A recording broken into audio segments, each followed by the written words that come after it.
Well, sometimes you just want to have a soft glow behind you. Yeah, so I'm looking like a soap opera. Here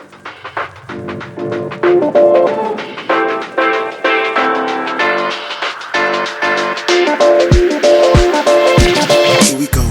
I'm the Colorblind Architect, and welcome back. I want to talk today about collaboration on Archicad through Bimcloud.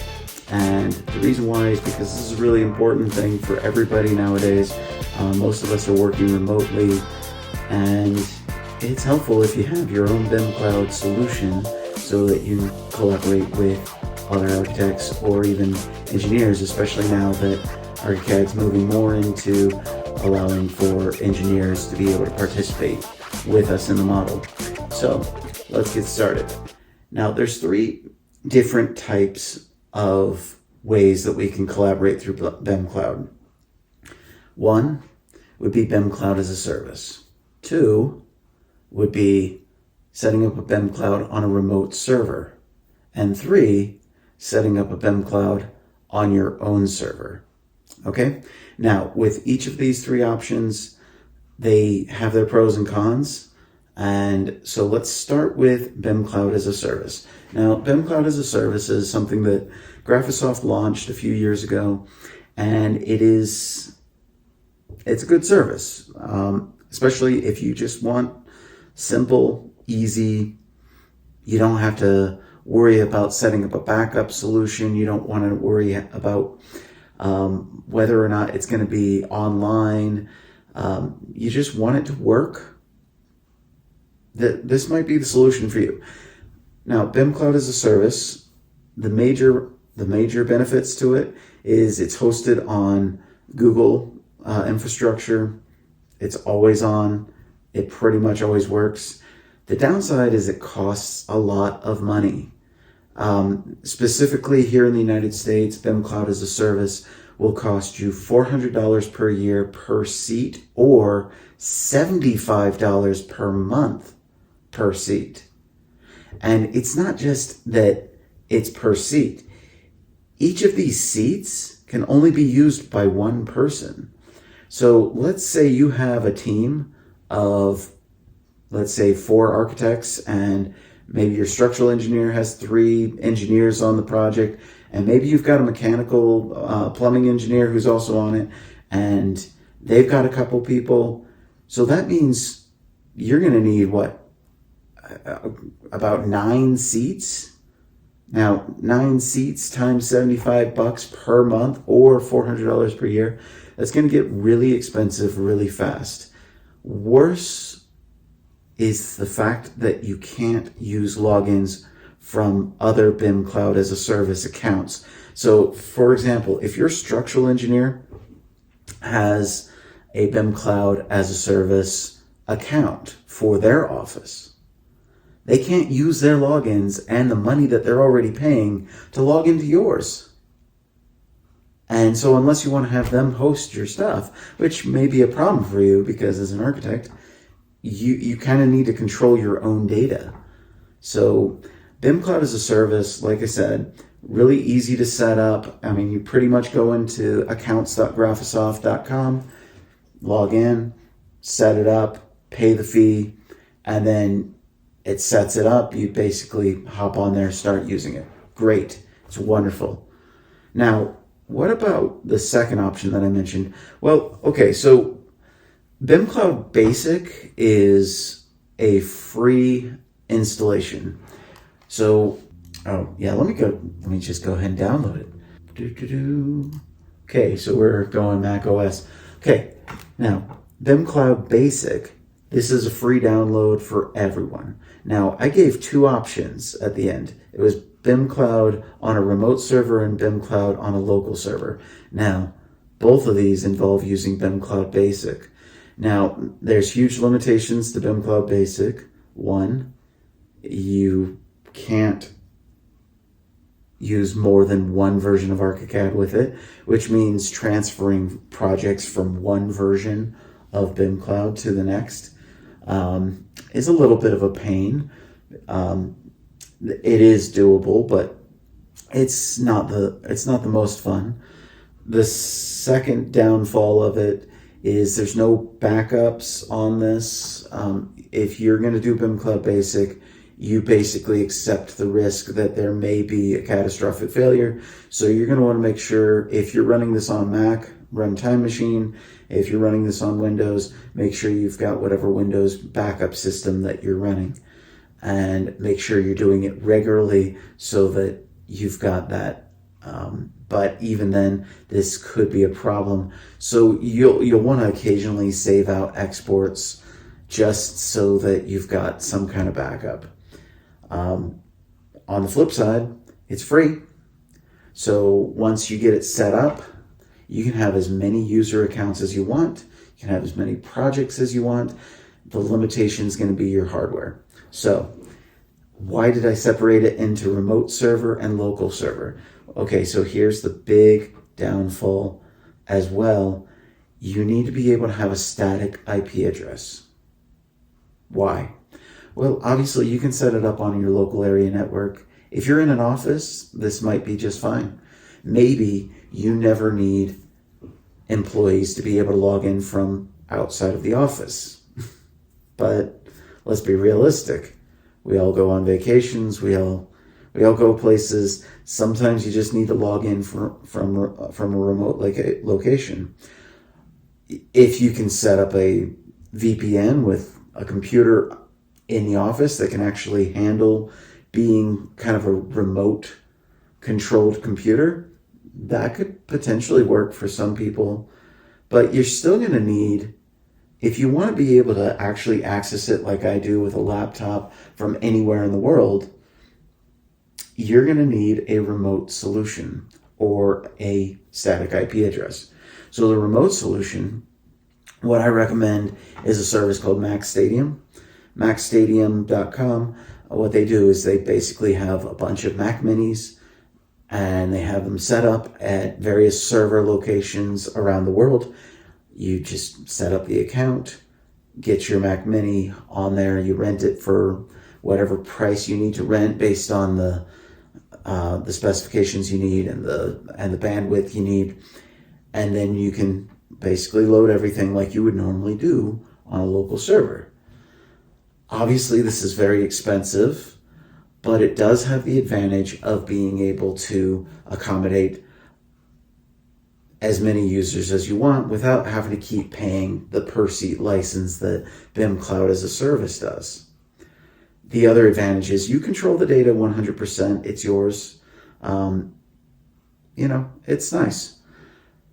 However, the best deal, if you really want to save money and you really want to be able to have full control over it, Bimcloud Basic on a local machine, that is your solution. But it requires a little setup. So first, let's talk about how to set it up on your local machine.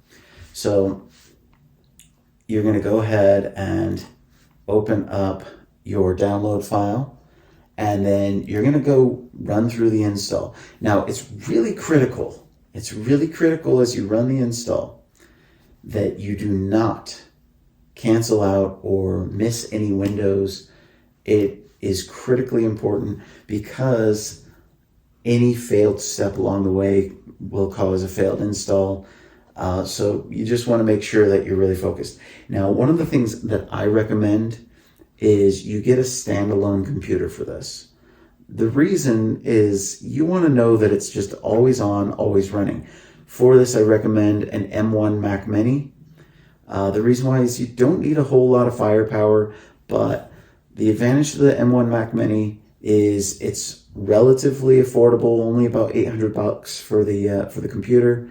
You can set it up so that the energy settings are so that it's always on. It never goes to sleep, because that's also really important. You do not want your Bimcloud computer going to sleep. So obviously you don't want to run it on a laptop.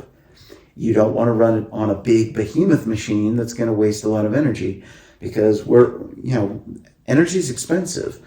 I've got a Windows PC that runs at about 700 watts. It's my rendering machine. And you don't want to use that because that's an energy hog. So I have that one set to go to sleep when I'm not using it. But the Mac Mini, because it's an M1, it's really light on the energy usage. It's maybe using 20, 30 watts when it's resting. So it's still energy, but it's relatively okay to use. The next thing is you want to have it hardwired to your internet connection. So this is because Wi-Fi comes in and out. There's interference from outside sources. Heck, even your microwave oven can cause interference to your Wi-Fi network. A lot of people don't realize this, but most Wi-Fi networks are on a 2.4 gigahertz frequency. And guess what frequency your microwaves run at? Yeah, they roughly 2.4 gigahertz. Now, this is more of an old problem. Most Wi-Fi networks are much more interference robust, but still, if you can run it in shielded cable, wired Ethernet connections to your router, this is going to be by far the best solution. All right, so let's go ahead and install Bimcloud. Now, obviously, this is something that isn't really all that complicated, but I'm still going to run through it with you just so that you can see it. All right. Type in my password because you have to be an admin to install this. Now, I'm doing a sample install on my MacBook just because I already have it set up on my Mac Mini, which is my Bimcloud machine. So basically go through the thing. You're going to install Bimcloud, recommended, not just a single component. And of course you have to accept the license.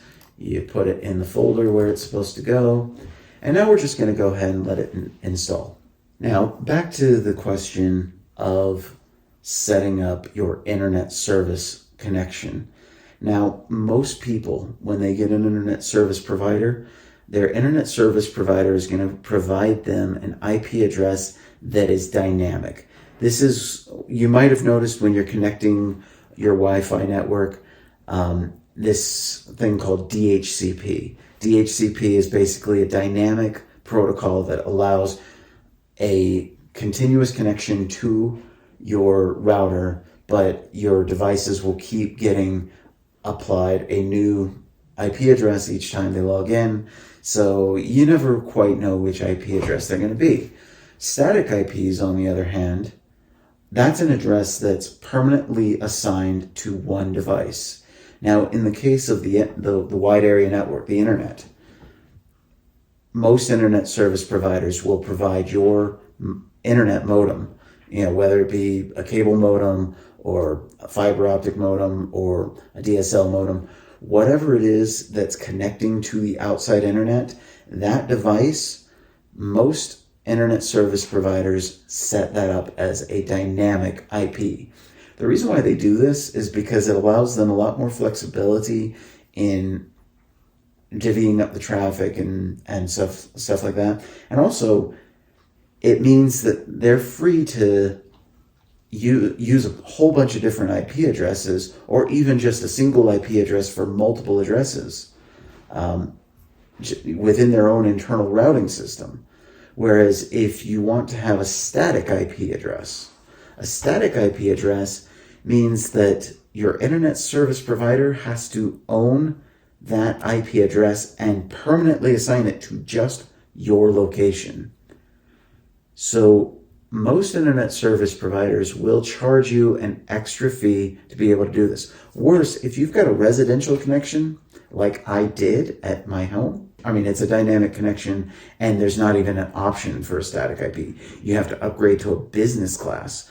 Here in my location, my internet service provider is Comcast, and of course they're a big major company. You have to go through the business class. The business class internet is a lot more expensive than the residential internet.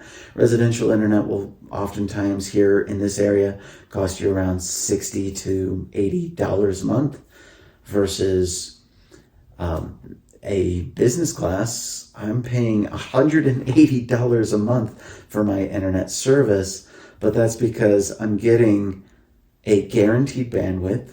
In other words, Comcast is promising me that they will set aside 300 megabits per second just for my location. And in addition to that, I'm also paying an extra $15 a month within that 180 for the static IP. The static IP is critical to getting Bimcloud Basic working from your own server. So the next thing you'll notice, we've got to set up the security protocol. So what we're going to do is we're going to just go ahead and drag and drop this one into full disk access. And now that's done. And we go back to our install. And once it completes that set, we click on configure. Now it's going to open up a different window that's going to help us set this up. So our next step is the configuring of the Bimcloud server. Now I'm setting this one up as an Archicad 26 server. So I just like the simplicity of setting up the ports as 26,000 if it's version 26 and so on, that way when I'm logging in, it's a little bit easier. So then when it comes down to the data folders, always put this on your home drive. Now on Mac, that would be whatever the main drive is that your operating system is running on. If it's on Windows, it's always on drive C. You never want to put your teamwork projects, your libraries, and your cache on any other hard drive. It needs to be on the primary operating system hard drive, or else you will have errors. Now, if this is a problem for the amount of data that you have available, some people have really small hard drives. And this is why when you're ordering your Mac Mini or any device, you want to make sure that that computer has at least 1 gigabyte of storage space on it so that you can handle your Bimcloud. And then where it comes to this Bimcloud only settings, so this page is actually set up for Bimcloud licensed servers. So this would be, it's the same installer for Bimcloud Basic as it is for the licensed ones. Now, I don't know why, but Graphisoft does not do a very good job selling the licenses to your own Bimcloud servers. The problem that I've seen with it is it's near impossible to talk to your reseller to get them to actually sell you a license to these, and plus they charge you per seat again, and it's a real pain. So on this page, just ignore the backups and ignore the snapshots. They do not apply to Bimcloud Basic. You cannot use them. Now just go ahead and click start, and that gets the server up and running. Now there's two parts. There's the Bimcloud server, and then there's the Bimcloud manager. The Bimcloud manager is actually what you'll log into to create users, set up permissions, and so forth. So now the installer is moving on to the manager setup. So we're going to go ahead and set that up, accept the terms, use the default folder, and we're going to go ahead and click install. All right, so with your internet service provider, once you've got your static IP address set up, the next thing is you may need to talk with your internet service provider to find out how to allow for port forwarding. Now, some internet service providers, they will have their own modem/router that has things locked down in a way that it's really awkward. And you may have to work with them and say, look, I need to be able to have port forwarding to be able to run a specific server for business functions. Most should be pretty good about helping you set that up.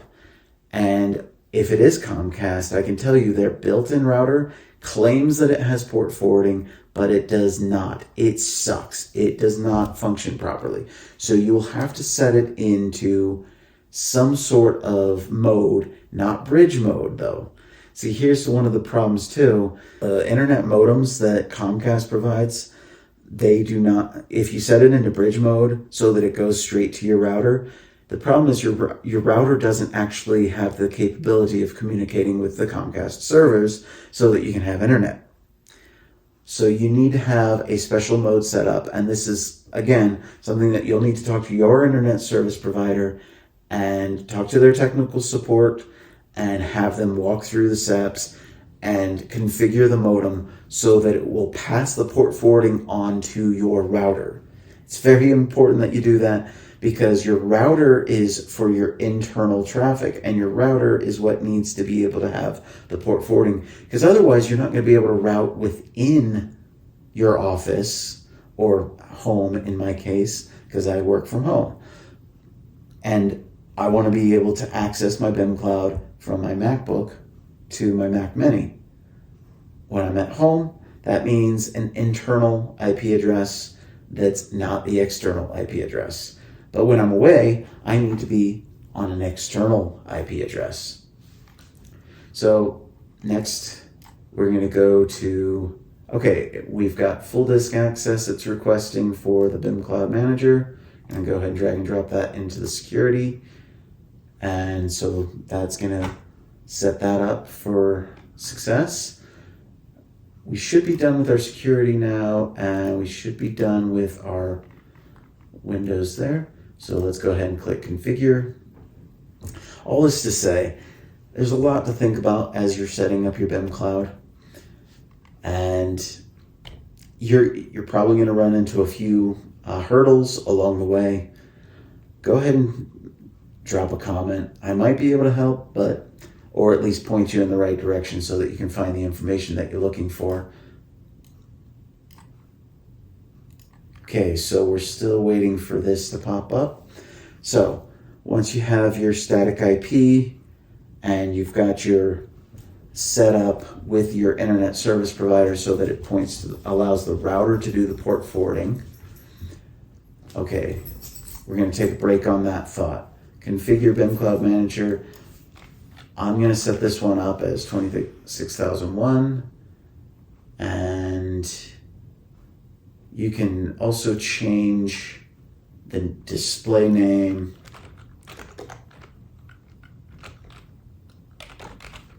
I'm going to call this colorblind for the server because I'm the colorblind architect. Okay, so then create a password for the admin user. You can set it to whatever you want.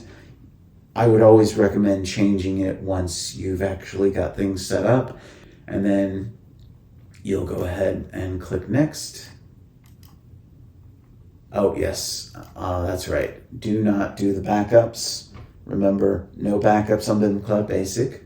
Okay, and then we're going to click start.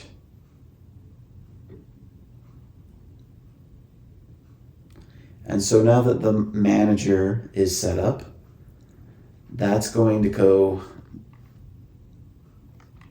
okay, we've set it up. And so our final step is on the web page. So you'll notice it says localhost 26001. So Bimcloud addresses always have the address, colon, and then the port. The port that you set up on the Bimcloud Manager is the one that you'll use in Archicad and also in your web browser. Okay, so then we're going to go ahead and log in as the master administrator. And then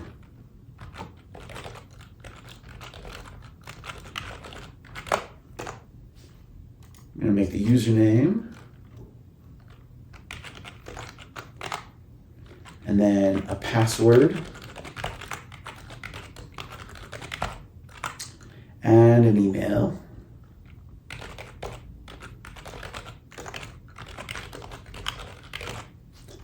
All right. Now, the next step This is where we tell it whether it's going to be a Bimcloud or a Bimcloud Basic. Now remember, Bimcloud is if you have a paid-for license for the Bimcloud server. Not Bimcloud as a service, but Bimcloud as the professional product that has all the bells and whistles and features. No, we're doing the free one, which is Bimcloud Basic, which, because it's Bimcloud Basic, that means we need to determine which version of Archicad that it's going to support, because it only supports one version at a time. Now, the great thing is you can run multiple Bimclouds, and that way you can have the different versions. Now, in this case,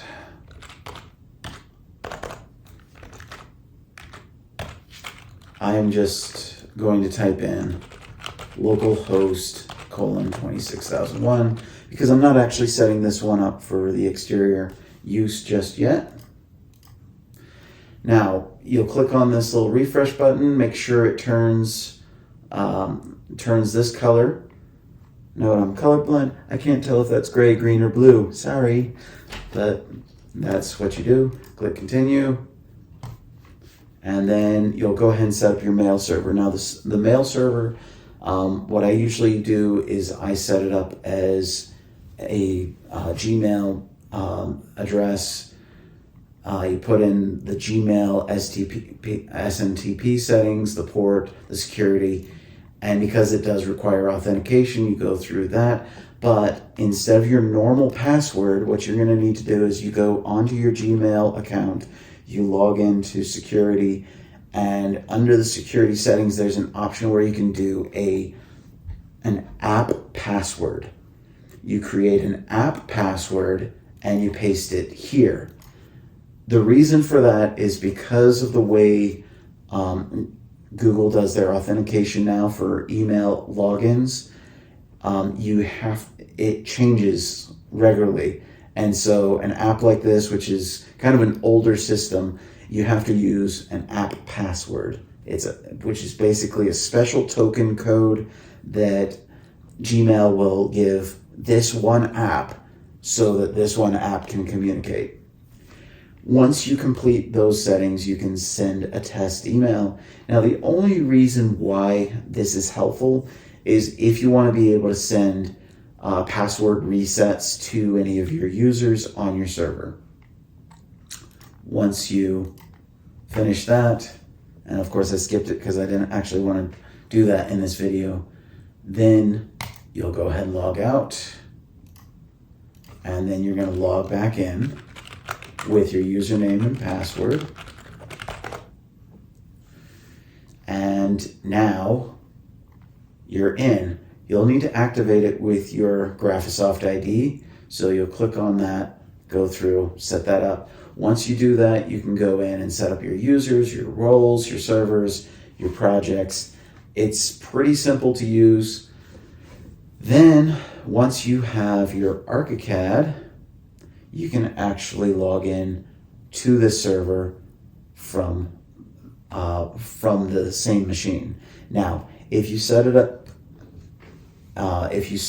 to work remotely, which is what you should be doing, then there's going to be a few more steps. All right, here we go. So the next step you're going to need to do is go into your router settings. Now, in this case, my router, like most routers, is going to be a 192.168.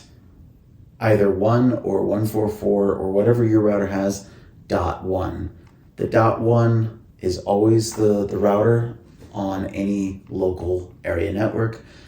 So you'll log in, same thing with your normal, like whatever your password is for that.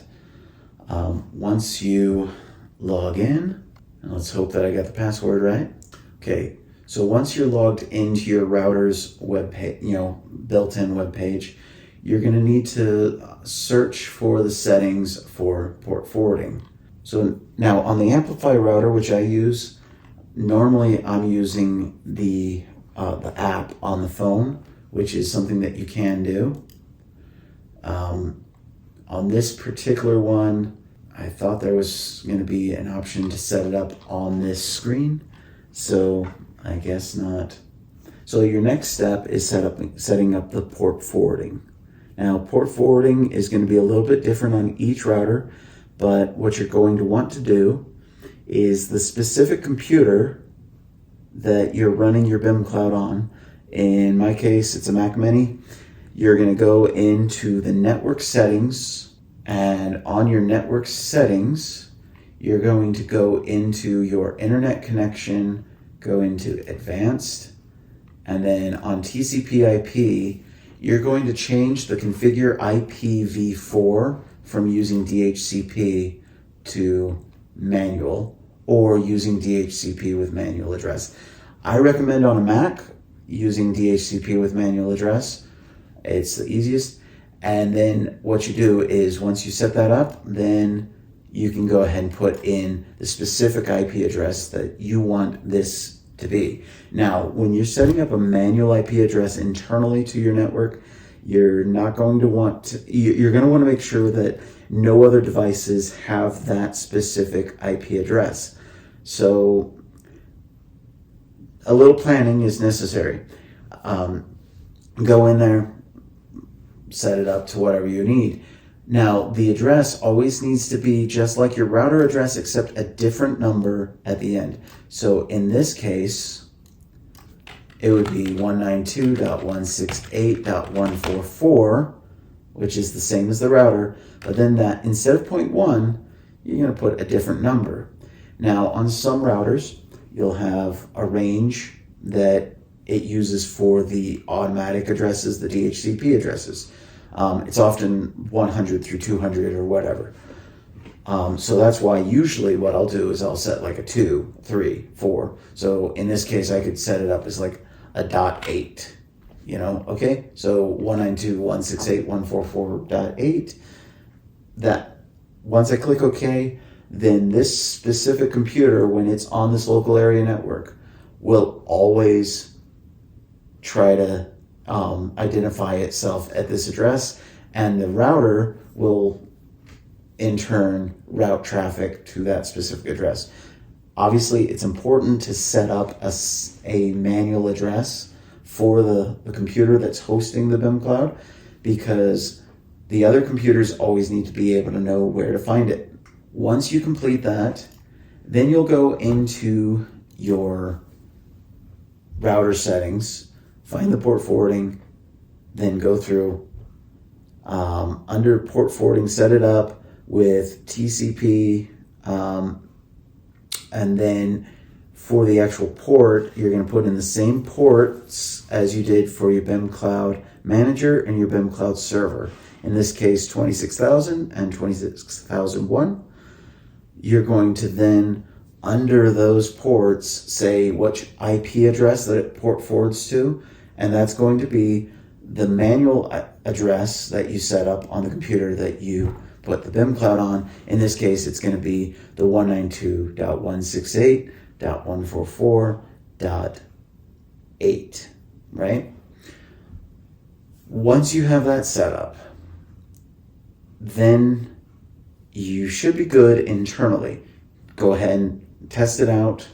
If it works, great. Now you can move on to the next set. To get outside access, your internet service provider, when you got the static IP, will provide you a specific IP address that is your external static IP address. So anybody in the world can see that static IP address, click on it, and go to your place. It's important to have good firewalls. It's important to make sure that you have your security settings set up properly. Now, it's a lot easier for users if they have a web address. So this would be like a .com, right? So if you have a website for your business, you can actually set it up as like Bimcloud your website address, right? So let's say let's say your business name is Smith Architecture. And so then what you would do is you could set it up as bimcloud.smitharchitecture.com or whatever your address is. Then people can log into that with the :26001 and be able to access the Bimcloud if they have user credentials. So that's great, right? So here's the next step though. To set that up, then you need to go to your website or whoever hosts your domain. So if you're getting it through your website provider, whether it be GoDaddy.com, Bluehost, there's a whole bunch of them out there.